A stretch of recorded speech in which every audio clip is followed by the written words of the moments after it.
Hi, so there's been a question set to me about gesture drawing, specifically a foreshortened, very difficult pose. And today I'm going to be talking about it, drawing it, and showing you tips on how to handle it. Hi, my name is Escobar. I'm a storyboard artist in the Simpsons television show. I've been working on the show for over 20 years now. And Ken has asked me to tell him how to approach this particular drawing here, this particular pose here. In a gesture drawing because he was trying to do it and was having difficulty drawing this. So, yes, I could understand why he's having difficulty drawing this. This is this is a very dynamic foreshortened pose. So there's a lot going on here. There's overlapping body shapes going in space. He said he tried to draw a stick figure and it ended up coming out too long, and etc. etc. So today I'm going to be tackling this.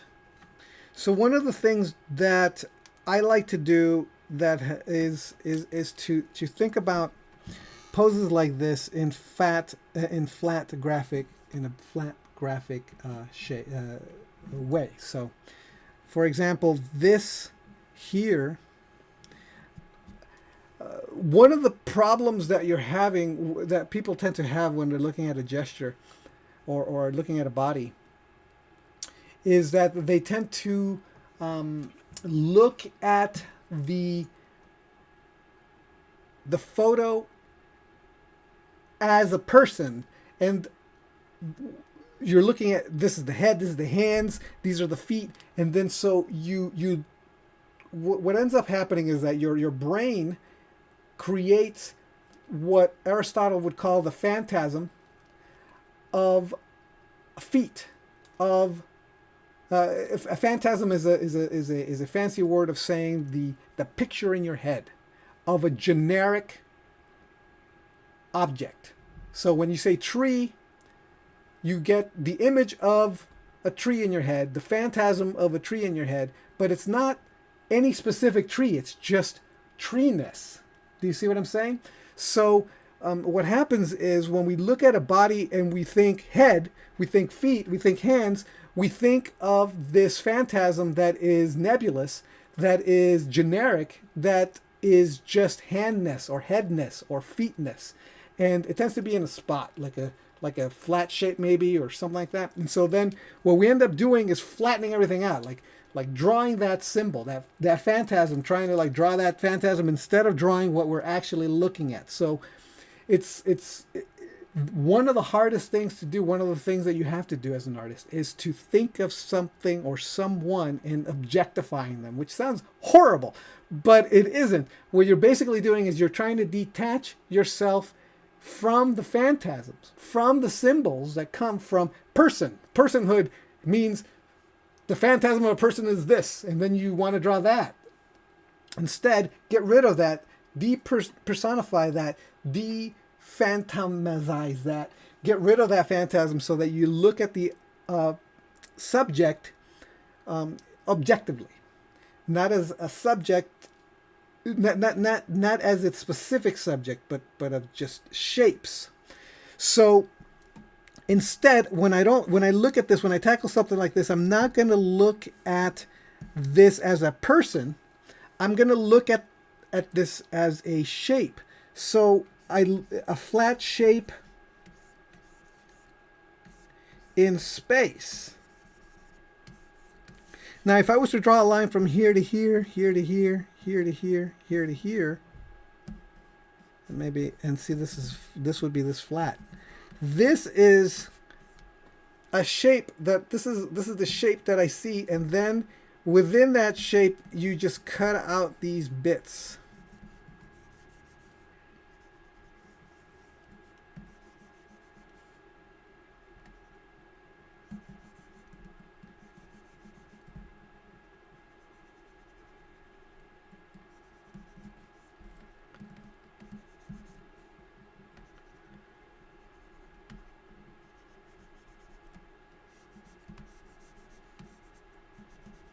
And yeah, you can make adjustments.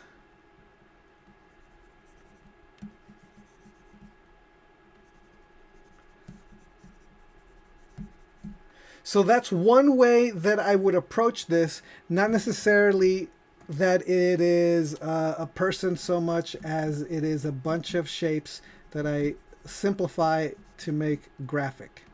Okay? And I don't draw a stick figure because the stick figures don't help. Don't draw a stick figure. Okay? Try to just draw this graphic shape, because what this does is it gives me at least what's going on here. These areas between here and here, between the thicknesses, that helps. So that's one way to approach a difficult, complicated drawing like this. Okay.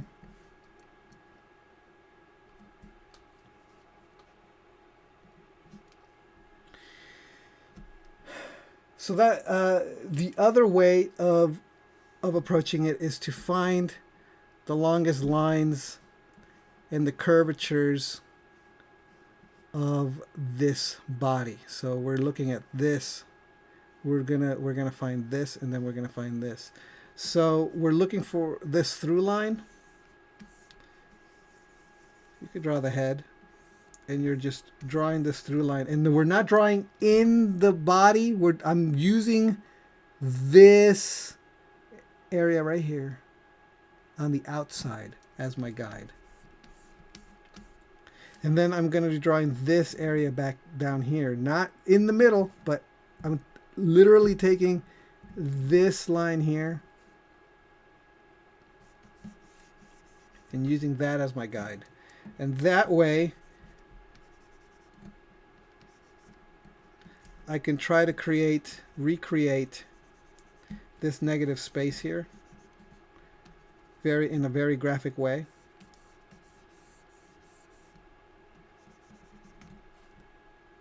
And I can create this and this negative space here. And then this, I'm looking at this space here and trying to recreate it.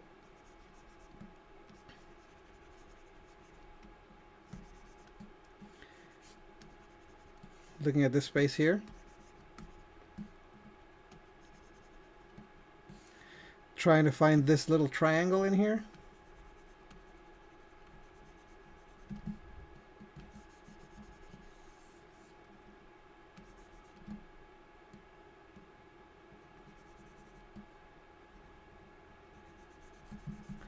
Again, trying to recreate this.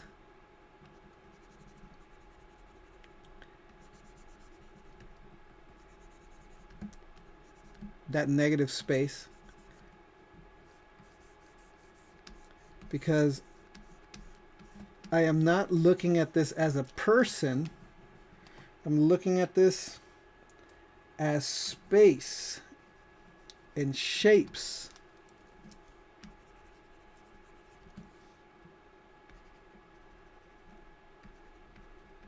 Looking at this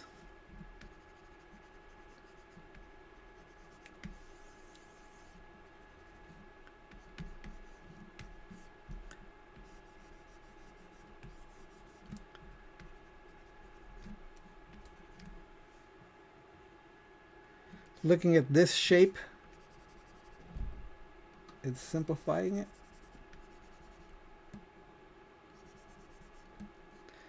Okay, and now we've got my gesture. Now you've got the gesture down on this really complicated thing. And part of the problem was that we were looking at it as if it was a person, when in fact we are not drawing people. We're in a flat dimension. We are drawing flat shapes, and we want to get these lyrics and this power and this punch, because then once we have that down, then it's just a matter of working out the details. And then we can start kind of thinking a little bit more about this. This is a person. This is the torso. We're looking at the muscles here. We're looking at a leg in space.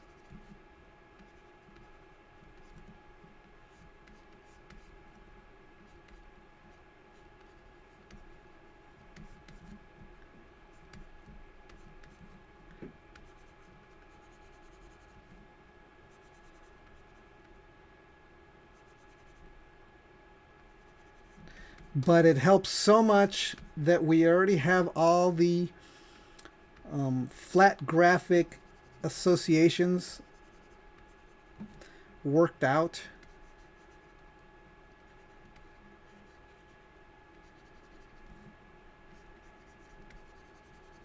The comparisons.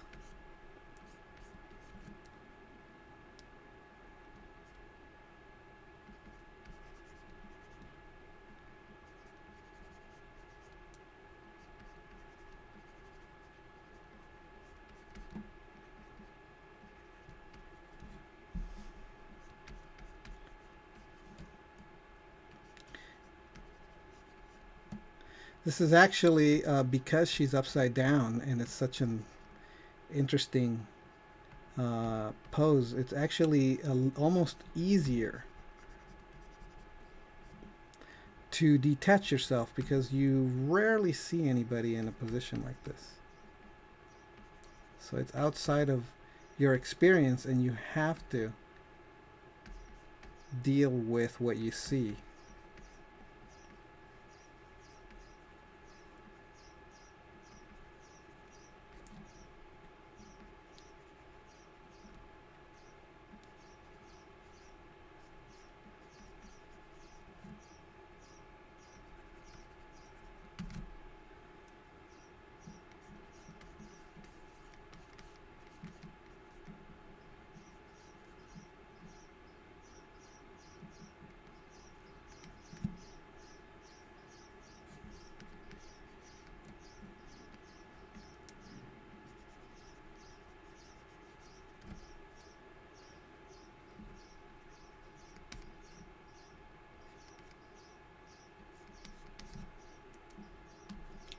So that goes beyond the gesture. That's when you start refining and defining and designing. But this is where you begin. This is how I'd begin it. I'd think of something that is very graphic and then just cut it out. Cut the person out of this graphic. Start with the gesture. Don't start with a stick figure inside. It doesn't help. What you're looking for are landmarks and things like that that you can start with one line, then a second line. The exterior and another exterior. Two exteriors, two exteriors, two exteriors. Because what it does is it helps you, it defines the interior so you can look and compare, and then it also gives you a place to start comparing the negative spaces so that you can measure and make sure that you're headed in the right direction. If you could simplify and create this spatial relationship here, then you know that you've got these two line comparisons correct. These spaces is somewhat correct. And so once you've got all the spaces in generally the right place, then you can start making adjustments and start defining and refining your body and adding all the details and defining it. But even then, you're probably going to want to keep some of that. Don't get too lumpy bumpy. Even if it's really lumpy bumpy here, you're the artist. Let's keep that through line in there.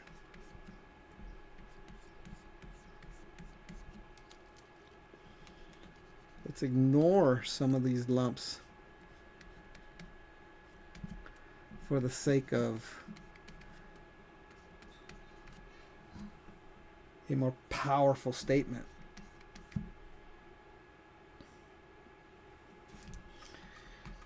Let's ignore the details on that arm and for a more powerful statement. We're losing some of that power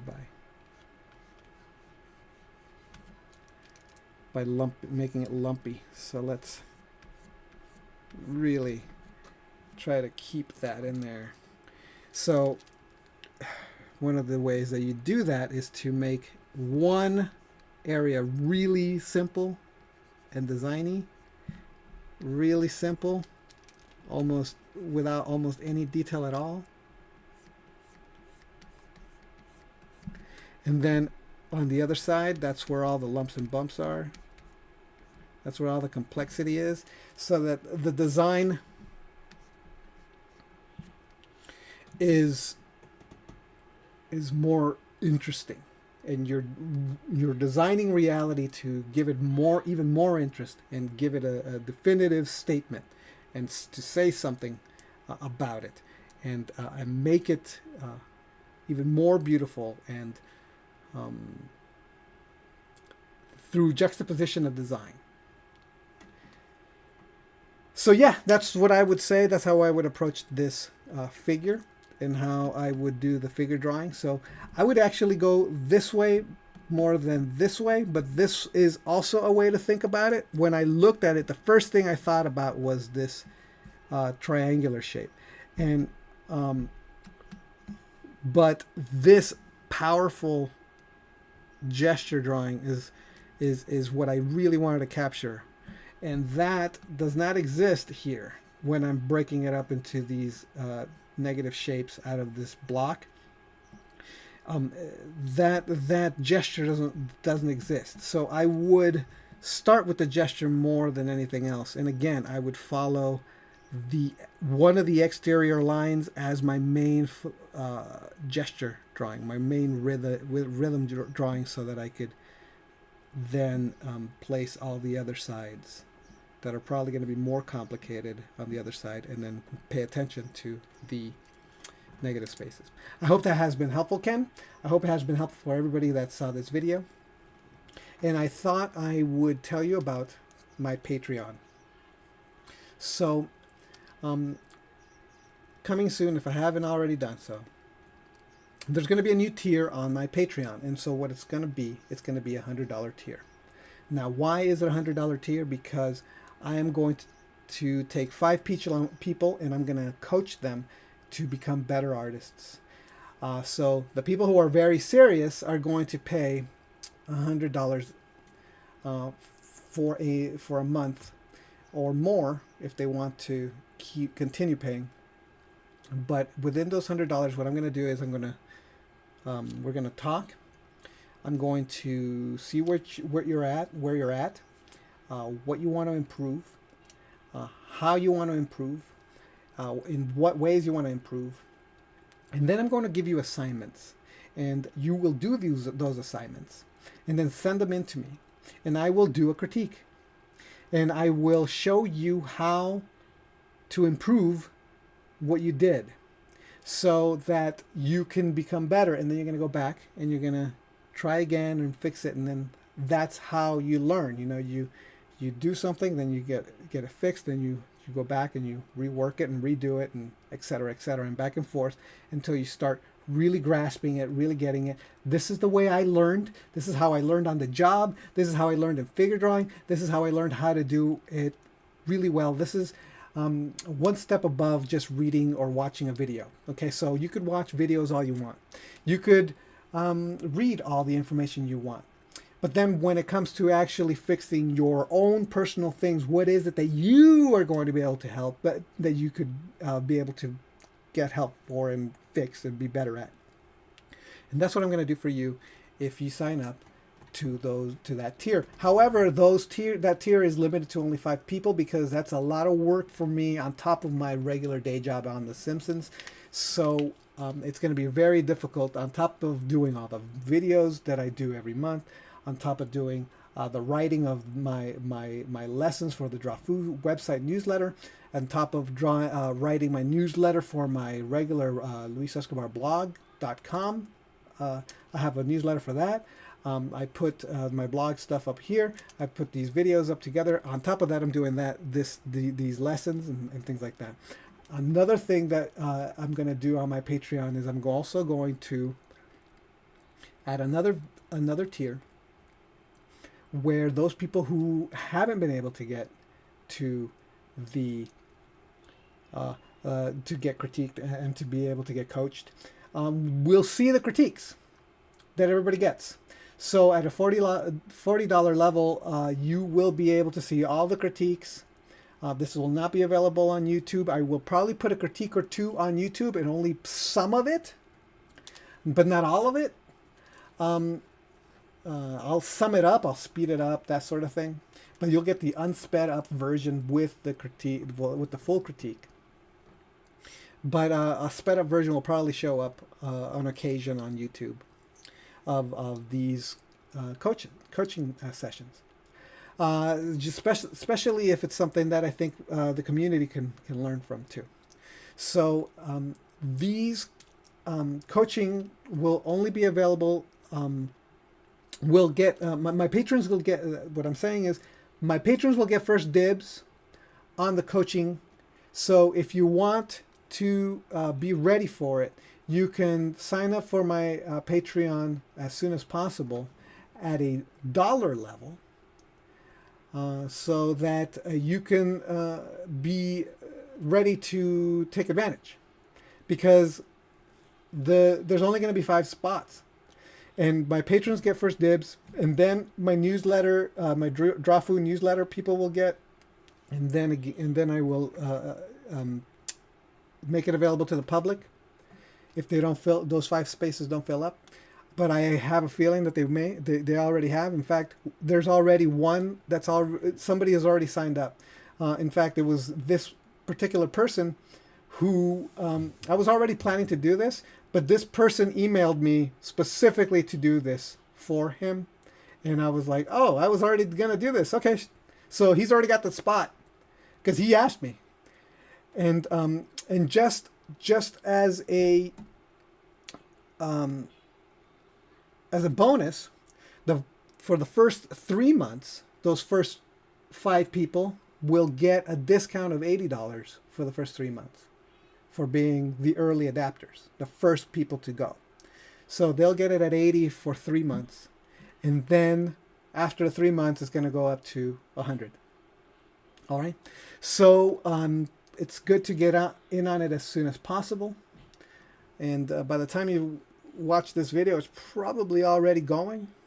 So again, if you want to participate in some way by at least just being able to watch the critiques and seeing what you can learn off of those things, which is actually really, really helpful, then I would suggest, kind of like learning from this kind of critique that I did. Well, no, it wasn't a critique, but it was a question that I answered about this how to approach this problem. It's kind of like that, but even more in depth and more specific with specific problems. If you want to get in on that and become a better artist and improve, then I highly recommend that you join that $40 tier. And here's the thing.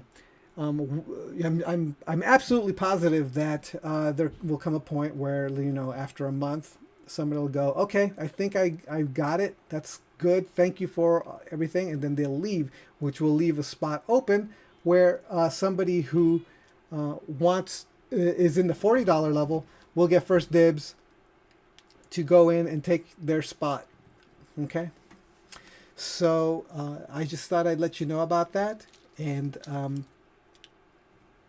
I hope that this video has been helpful, and I'll see you next time. All right, bye.